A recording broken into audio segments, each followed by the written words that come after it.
So the question is, why should you allow Elite Labs to become part of the Techstar community?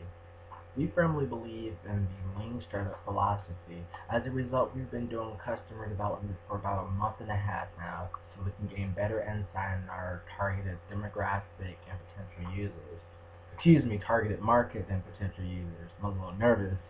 Um, so let's get to the actual application. The user comes to the application, they sign up via Facebook Connect, although they must provide a valid edu-based email address since our target demographic is the college market.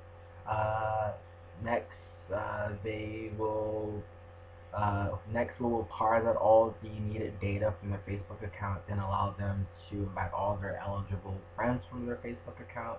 Then they're redirected to the user homepage. That's where all the magic happens.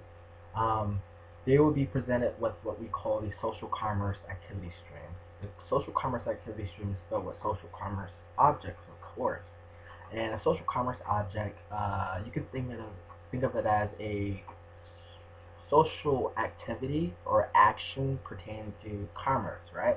So the initial social actions or social commerce actions that we're going to allow users to take will be recommend, which is a when a user recommends a specific product to a specific user. Buzz it, which is akin similarly to the Twitter retweet, which allows the user to buzz a product, which will be then displayed in their activity stream to all the users in their social graph, and then the actual purchase data as social objects.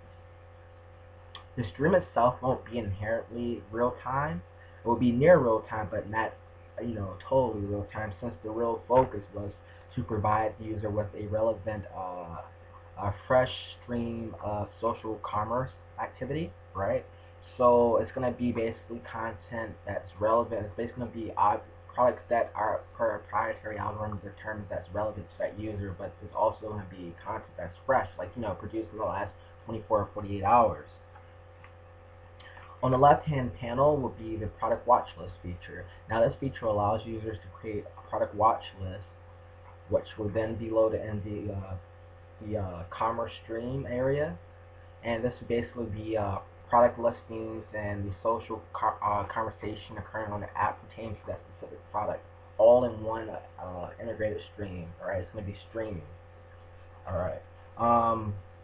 The user can produce content on our app with two methods: either by listing a reaction to our social commerce object in their activity stream, or by going to the marketplace. The marketplace or the search functionality will be very, very basic. The user can control search parameters with price range and then geographic radius. Each product listing in the marketplace will have the social commerce actions attached with it. And in terms of the shopping cart, we're going to use a third-party payment processor, so we don't have to build that out ourselves. And we're just going to build a front end for it so that if the user wants to buy multiple items from different merchants, they can do so and have all those items in one integrated shopping cart. In terms of the actual merchant itself, they're going to be, instead of online-based merchants, they're going to be actual merchants with physical stores, right? We call it physical store inventory. Now, the merchant profile will be modeled similarly to the user from the consumer perspective, right? So, still going to have everything's going to be presented in the actual stream, and then their profile is going to be presented in the stream. You're going to have the profile pic, basic information. And below that, you'll see two tabs. You'll have the product conversation, will basically be, all the conversation pertaining to their to the products that they offer in the marketplace in the streaming format. And then next to that, you'll see product categories. Now, when the user clicks on that, it will be presented with a pop-up, which will have a search box at the top, which will allow them to search for specific items that merchant offers, and then the product categories which merchants have products in. So when they click on that, the actual product category is going to be, or the product in that category is going to be populated in the streaming format once again. So product listings will be in streaming format on the merchant storefront and profile. Um, and where on the left-hand panel, where the product watch list would be on from the user, from the consumer perspective, would be where they can view all their or consumer purchase activity, right? When you can see the user from this location purchased this item and then said this about the item, right?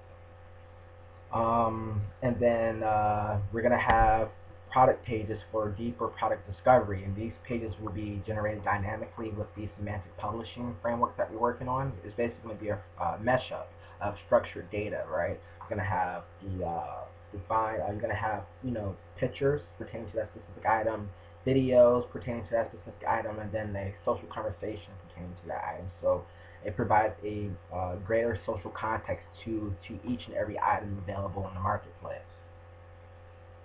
And that about sums up the application functionality. In terms of value, basically we allow users to experience instant gratification. If they find an item that they want, they can purchase the item and then just go to the real retailer and pick it up, right? We're basically offering a platform where users can interact and share these interactions with their friends with based around actual physical based product inventory from local merchants, right? So excuse my nervousness, and that's basically the scope of our product, right? A offline to online commerce app. Thank you.